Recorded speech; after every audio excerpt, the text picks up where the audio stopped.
The Ben Davis and Kelly K Show podcast on demand. You know, we've been rolling through a bunch of different Christmas movies at our house. One of them, A Christmas Story, is always a classic. You know, the You'll Shoot Your Eye Out kid with... Oh, absolutely. We watch it every year over and over again. Yeah, I love it that it takes place in Indiana, too. And it's just like one of those kind of regional... it has that regional feel to it.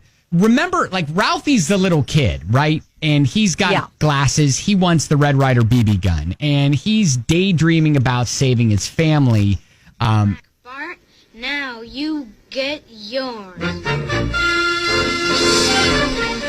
Yeah, and so, like, it's an iconic scene. And so he's dreaming about, like, fighting these bad guys. And he's spitting tobacco. And so I think it's funny because Peter Billingsley, he's the actor who played Ralphie, right? He was on Dan Patrick's podcast the other day, and he was talking about how the prop guy actually gave him real tobacco when he was like 12 when he was filming it. And, oh, dang. Yeah. And so, like... That's not good, right? And so he actually says, he comes up to me and he's got this pouch and it says Red Man on it.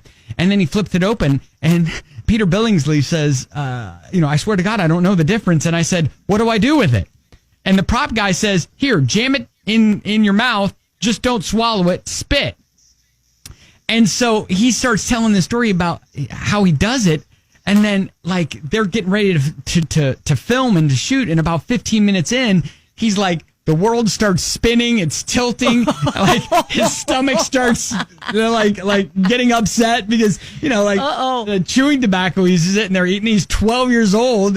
And so he had to, like, lay down for 40 minutes, and he had to basically, like let this kid... Sober up. Yeah, sober up a little bit before shooting again. But then I was like, thinking about it. I was like, man, he was 12 years old. Like, looking back on when you were younger, what did you have or what did you do that you probably shouldn't have done as a kid? And that's not like breaking the law, but it was something that maybe like your parents gave you or you did thinking that it was okay, but then realized, oh, yeah, probably shouldn't have done that because I was so young.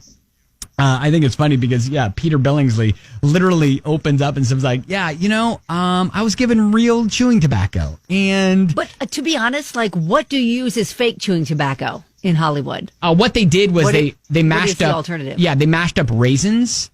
And they shoved raisins in his mouth. And so when he spit, it still had the brown spit that, like, tobacco spit would be. That makes sense. Yeah. Also a little gross because, spitting. Also a little gross. Right. I know. I was just thinking about it. I'm like, okay, well, what have I done when I was littler? Well, I remember being at a wedding of one of my aunts when I was probably 6, 7, 8 years old, something like that. And I went around and when someone set their champagne glass down, I would finish it. And so I got super drunk. Oh, you topping off champagne. I gotcha. Yeah, so I was finishing champagne when I was like 6 years old at my aunt's wedding. That's not good. And then I wound up just laying in the bathroom, which is funny because that's what we all do. Absolutely. It doesn't matter what. Got a glimpse a little early. Right, I was going to say, it doesn't matter what age you are. When you have a little bit too much, sometimes that cool bathroom tile, it just feels great.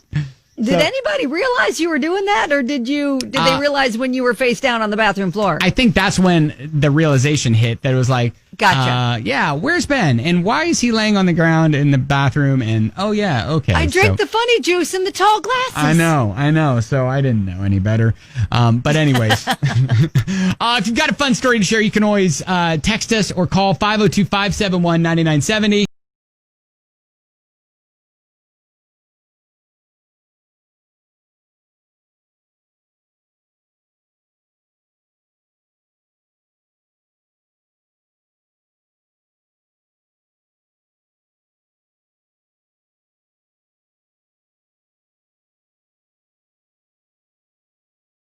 Ryan texts in and says, growing up, we had a local shop that would allow us to buy beer for the adults in the house.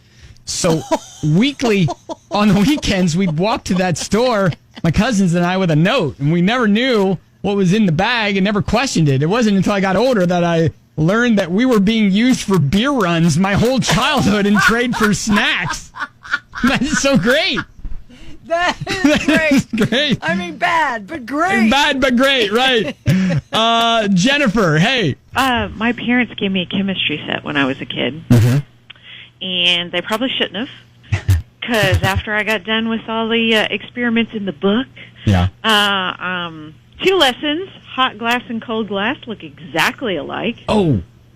And when your mom gives you a chemistry set and says, go ahead, baby, do whatever, she wanted a new kitchen. And that's what she got. You blew up her kitchen? I did. Oh, my God.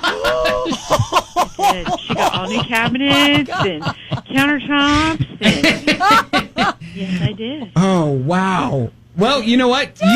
You were teaching yourself. You were learning things, right? Yeah, and I still use hot glass and cold glass look exactly alike. Yeah. Oh, my gosh. Jennifer, that's great. Thank you. All right, Merry Christmas. All right, you too. That is insane. Okay, and then we got a text from Roxanne. Roxanne, I swear, always delivers the goods. She says, when I was 11 in middle school, a boy on the bus gave me some chewing tobacco. I had it in my mouth for most of the 30-minute ride home until someone farted. Then I threw up all over the girl in front of me. Oh, no. That started a chain reaction of everyone puking in the back of the bus. Oh, no. Oh, no. That poor driver was trying to keep it together. She said, wow. Oh, that is rough. That is rough. Chewing tobacco and farts don't mix is what I gathered from that story. Right, exactly. All right. Wow. Thank you for the responses to that. That was funny.